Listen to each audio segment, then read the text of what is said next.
Now to your community focus. It's no secret COVID-19 restrictions are certainly taking a toll on Rhode Island's economy. Even as restrictions are eased and the vaccine rollout ramps up, one economist says it could be 3 to 5 years for the state's economy to fully recover. He joins us now live via Zoom. URI economics professor Len Lardaro, thanks so much for being with us. Happy to be here. Professor, you have something called the Current Conditions Index, and again, your latest prediction is that it's going to take the local economy 3 to 5 years to fully recover. So why such a long time?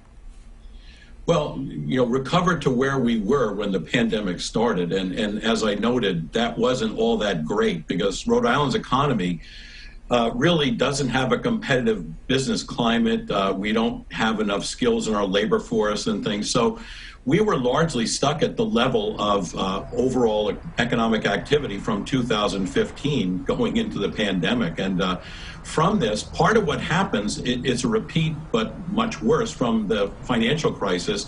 We tend to drop a lot in the early stages.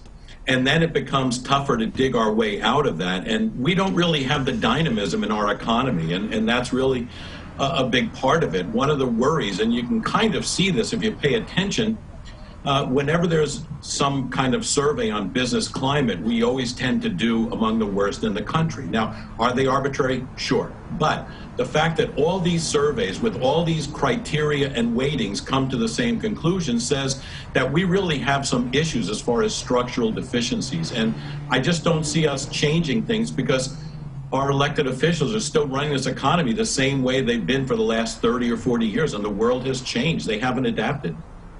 As you were just mentioning, even pre-pandemic, you saw our economy as pretty stagnant. The Raimondo administration would argue otherwise, as we heard the governor address in her State of the State just a few weeks ago.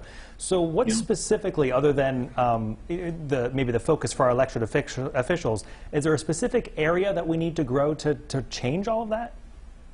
Well, I think there's an area of planning that needs to change. And the way that we're set up, that a lot of times we make proposals for policy that sound good and these should work because they'd work in other states, that doesn't necessarily mean they're going to work in Rhode Island. What we have that you really need as this kind of economy with a post-manufacturing or information-based, you need to have a very substantial capacity and capability for in-house due diligence. We don't do that. We just kind of throw things out or we throw numbers out.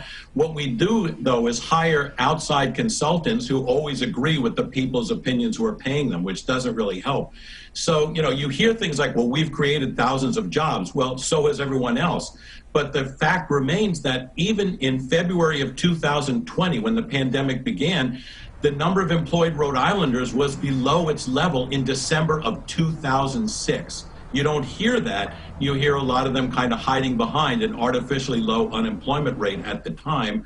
And how does that happen? How do you get such a low unemployment rate, when you don't have as many people working who are Rhode Island residents as 2006?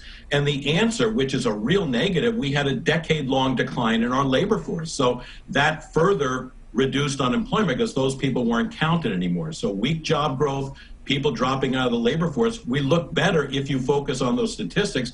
We should be looking at employment, but that never gets done. If President Biden's stimulus package is passed, Rhode Island would likely see an injection of a significant amount of money.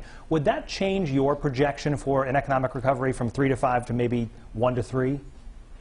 Well, maybe 2 to 4. We can negotiate that. But part of the reason I couldn't fit all this in the space that I had in writing my monthly report, but remember that we have to balance our budget every year, and so we're starting to move toward fairly substantial deficits.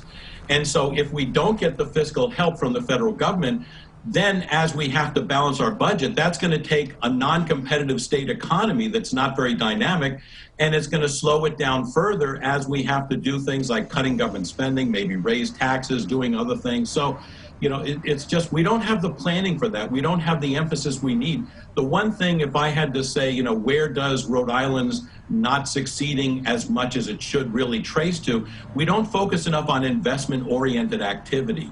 We just look at things that sound good and we do things consumption-oriented. We do things like taxing more of services. Where does the money go? In the general fund. We should be earmarking it only for things like infrastructure, skills training, all of that kind of thing. We just don't do any of that. Professor Lardaro from the University of Rhode Island, thanks so much for joining us live at 4 today. Thank you for having me.